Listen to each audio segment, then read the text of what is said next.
সবাইকে স্বাগত জানাচ্ছি বিডি ভিউজে। আপনাদের সাথে আছি আমি সুস্মিতা দাস। দক্ষিণ এশিয়ার দীর্ঘদিন ধরেই পরস্পর বিরোধ, অবিশ্বাস, রাজনৈতিক প্রতিযোগিতা এবং নিরাপত্তা সংকটের এক গোলকধাঁধা। এই জটিলতার কেন্দ্রস্থলে রয়েছে ভারত ও পাকিস্তানের ঐতিহাসিক বৈরিতা, যা কেবল দুই রাষ্ট্রের মধ্যেকার সম্পর্ককেই ক্ষতিগ্রস্ত করেনি, বরং পুরো দক্ষিণ এশিয়ায় বহুপাক্ষিক সহযোগিতার সুযোগকেও অবরুদ্ধ করেছে। ঠিক এই পটভূমিতেই পাকিস্তানের উপপ্রধানমন্ত্রী ও পররাষ্ট্রমন্ত্রী ইসহাক দারের সাম্প্রতিক বক্তব্য একটি নতুন আলোচনার দ্বার খুলে দিয়েছে। ভারতকে কার্যত বাইপাস করে চীন ও বাংলাদেশকে কেন্দ্র করে একটি নতুন আঞ্চলিক ব্লক তৈরির সম্ভাবনা। এই প্রস্তাবটি কি বাস্তবসম্মত? এটি কি দক্ষিণ এশিয়ার ভূরাজনৈতিক বাস্তবতায় কোনো পরিবর্তন আনতে পারে, নাকি এটি কেবল পাকিস্তানের কূটনৈতিক উচ্চাশা? দক্ষিণ এশিয়ার অন্যান্য দেশ কি এমন কোনো উদ্যোগে যোগ দেবে? এসব প্রশ্নের উত্তর খুঁজছেন ওয়াহিদ ফারুকী।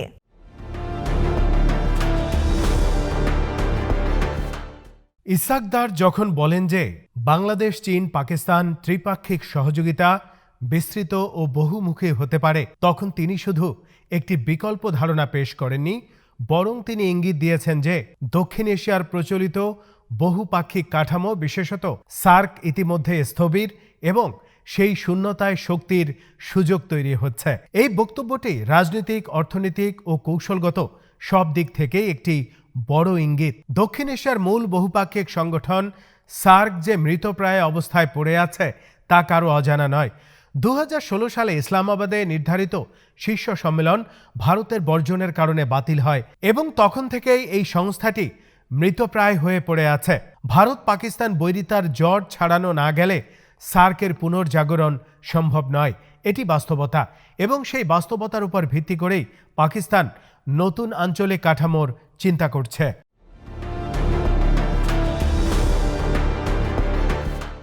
পাকিস্তান কেন এখন এমন একটি প্রস্তাব আনছে, তার পেছনে রয়েছে বহু স্তরীয় কৌশল। প্রথমত, দক্ষিণ এশিয়ার দেশটির দীর্ঘদিনের ভূ রাজনৈতিক প্রভাব কমে গেছে।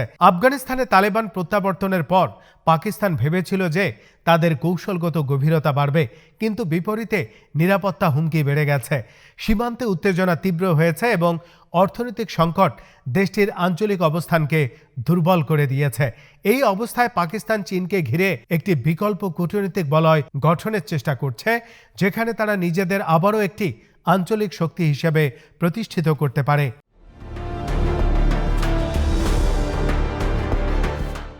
চীন নিজেও দক্ষিণ এশিয়ায় প্রভাব বিস্তারের চেষ্টা করছে এবং বেল্ট অ্যান্ড রোড ইনিশিয়েটিভের পরবর্তী ধাপ হিসেবে দক্ষিণ এশিয়ার একটি নতুন অর্থনৈতিক ও রাজনৈতিক জোট গঠনে আগ্রহী। সিপিএসি এর সম্প্রসারণ, বাংলাদেশে চীনা বিনিয়োগ বৃদ্ধি, শ্রীলঙ্কায় চীনের বন্দর, বাণিজ্য উপস্থিতি, সব মিলিয়ে বেইজিং দক্ষিণ এশিয়ার কূটনৈতিক মানচিত্রে একটি নতুন ভূমিকা তৈরি করছে। পাকিস্তানের প্রস্তাব তাই চীনের দীর্ঘমেয়াদী কৌশলের সঙ্গেও সঙ্গতিপূর্ণ।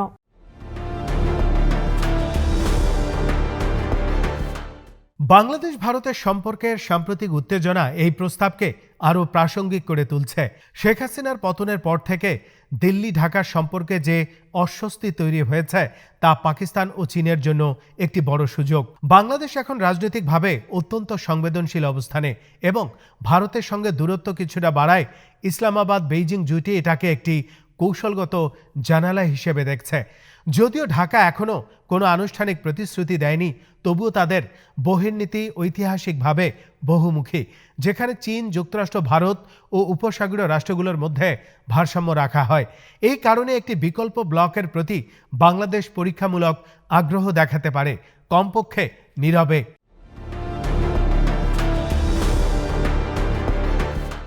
প্রস্তাবটি বাস্তবায়নযোগ্য কিনা তা নির্ভর করবে দক্ষিণ এশিয়ার অন্যান্য রাষ্ট্রের অবস্থানের উপর। নেপাল, মালদ্বীপ, শ্রীলঙ্কা ও ভুটানের মতো ছোট দেশগুলো দীর্ঘদিন ধরে আঞ্চলিক ভারসাম্য বজায় রাখার নীতি অনুসরণ করে। ভারত ও চীনের প্রতিযোগিতায় তারা সাধারণত দুই পক্ষের সঙ্গে সম্পর্ক রক্ষা করতে চায়। অঞ্চলের ছোট দেশগুলো স্বভাবতই এমন কোনো ব্লকের প্রতি আগ্রহ দেখাতে পারে যা তাদের অর্থনৈতিক সুযোগ বাড়াবে এবং বৃহৎ শক্তির উপর চাপ কমাবে। বিশেষত নেপাল ও শ্রীলঙ্কা সাম্প্রতিক বছরগুলোতে ভারতের অত্যাধিক প্রভাব নিয়ে অস্বস্তি প্রকাশ করেছে। তাই তারা নতুন প্ল্যাটফর্মে অন্তত পর্যবেক্ষক পর্যায়ে যুক্ত হতে পারে। তবে আনুষ্ঠানিক সদস্যপদ নিয়ে এগুতে তারা দ্বিধায় থাকবে, কারণ তাদের অর্থনৈতিক, সামরিক ও রাজনৈতিক বাস্তবতা ভারতের উপর নির্ভরশীলতা থেকে পুরোপুরি বিচ্ছিন্ন হতে দেবে না।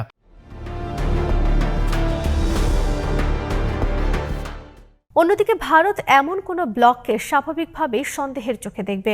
দক্ষিণ এশিয়ায় ভারত ঐতিহাসিকভাবে প্রধান শক্তি এবং পাকিস্তান চীন নেতৃত্বাধীন একটি আঞ্চলিক উদ্যোগ নয়াদিল্লির ভূরাজনৈতিক অবস্থানকে চ্যালেঞ্জ করতে পারে।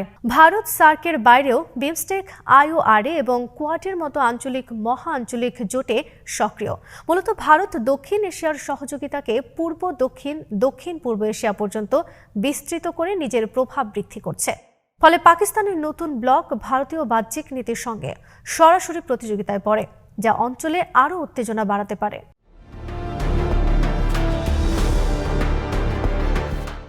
যদি পাকিস্তানের প্রস্তাব বাস্তবে রূপ নেয়, তবে সবচেয়ে বড় প্রতিক্রিয়া দেখা যাবে বাংলাদেশ ভারত সম্পর্কের ক্ষেত্রে। দিল্লি অনেকটা অবাক হয়ে দেখছে ঢাকা, ইসলামাবাদ, বেইজিং ঘনিষ্ঠতা। ভারত মনে করবে যে এই ব্লক ভারতকে রাজনৈতিকভাবে বিচ্ছিন্ন করতে এবং দক্ষিণ এশিয়াকে চীনা প্রভাব মণ্ডলে নিয়ে যেতে চায়। অন্যদিকে পাকিস্তানের ধারণা ভারত ইতিমধ্যেই আঞ্চলিক সহযোগিতাকে তার কৌশলগত লক্ষ্য অনুযায়ী নিয়ন্ত্রণ করছে। তাই একটি নতুন প্ল্যাটফর্ম তৈরি করে ভারসাম্য আনা প্রয়োজন। এই বিপরীত দৃষ্টিভঙ্গি একটি নতুন সংঘাত চিত্র তৈরি করতে পারে। পাকিস্তানের প্রস্তাবটি বাস্তবায়নের পথে আরও কয়েকটি বাধা রয়েছে। প্রথমত, দক্ষিণ এশিয়ার দেশগুলো এখন পর্যন্ত অভ্যন্তরীণ রাজনীতির কারণে অতিমাত্রায় সংবেদনশীল। শ্রীলঙ্কা অর্থনৈতিক সংকট থেকে বের হতে না পারা, নেপাল দীর্ঘমেয়াদী রাজনৈতিক অস্থিরতায় জর্জরিত থাকা, মালদ্বীপের নতুন প্রশাসনের অভ্যন্তরীণ দ্বিধা, ভুটানের আকারগত দুর্বলতা, সব মিলিয়ে এই দেশগুলো কোনো নতুন জোটে যুক্ত হতে গেলে বহুমাত্রিক হিসাব নিকাশে যেতে হবে। দ্বিতীয়ত, এই অঞ্চলে গণতন্ত্রের ভাঙন, সামরিক প্রভাব এবং বহিরাগত চাপ নতুন বহুপাক্ষিক কাঠামোকে দুর্বল করে দিতে পারে। তৃতীয়ত, চীন এবং ভারত প্রতিযোগিতা দক্ষিণ এশিয়ার প্রতিটি সিদ্ধান্তে এমনভাবে জড়িয়ে আছে যে দেশগুলোকে যে কোনো নতুন উদ্যোগ গ্রহণের আগে দুই দিকের চাপ সামলাতে হবে।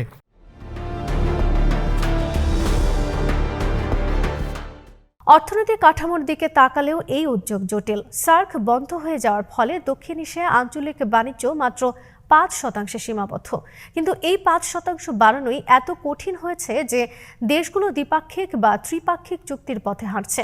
পাকিস্তানের নতুন ব্লক যদি কার্যকর হতে চায়, তবে তা শুধু রাজনৈতিক উদ্দেশ্য নিয়ে চললে হবে না, বরং বাণিজ্য, পরিবহন, জ্বালানি, প্রযুক্তি ও শ্রম বাজার, এই ক্ষেত্রগুলোতে বাস্তবসম্মত ও কার্যকর সংযোগ কাঠামো গড়ে তুলতে হবে।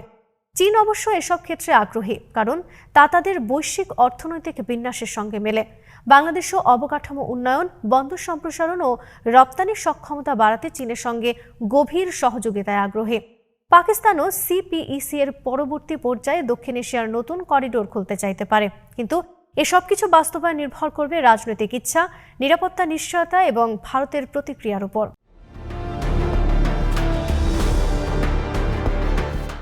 যদি পাকিস্তানের প্রস্তাব বাস্তবে রূপ পায়, তবে সেটি দক্ষিণ এশিয়ার ভূরাজনৈতিক মানচিত্রে একটি বড় পরিবর্তন আনবে।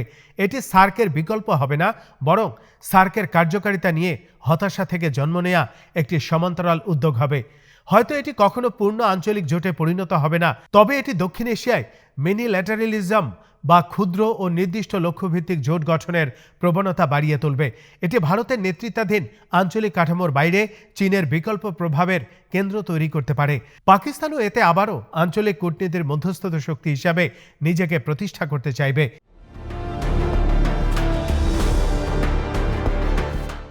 তা সত্ত্বেও সবচেয়ে গুরুত্বপূর্ণ বিষয় হলো, দক্ষিণ এশিয়ার কোনো বহুপাক্ষিক কাঠামো সফল হবে কি?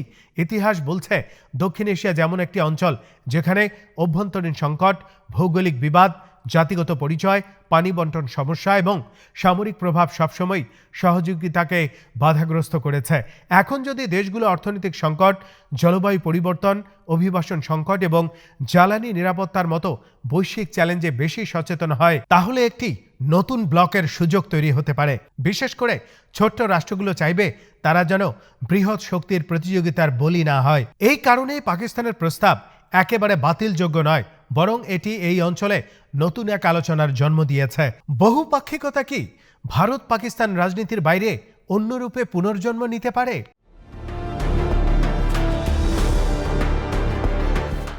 শেষ পর্যন্ত বলা যায়, পাকিস্তানের প্রস্তাবটি গুরুত্বহীন নয়, আবার এটি খুব সহজে বাস্তবায়নযোগ্য নয়।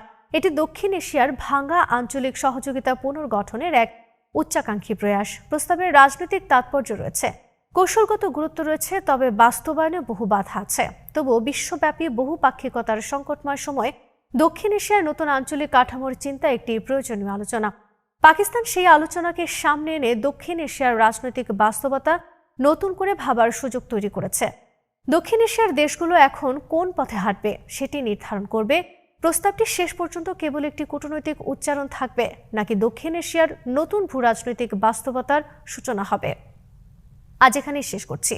সবাই ভালো থাকুন, সুস্থ থাকুন আর দেখতে থাকুন বিডি ভিউজ। চ্যানেলটি ভালো লাগলে সাবস্ক্রাইব করুন, সংযুক্ত থাকুন আমাদের ফেসবুক পেজে।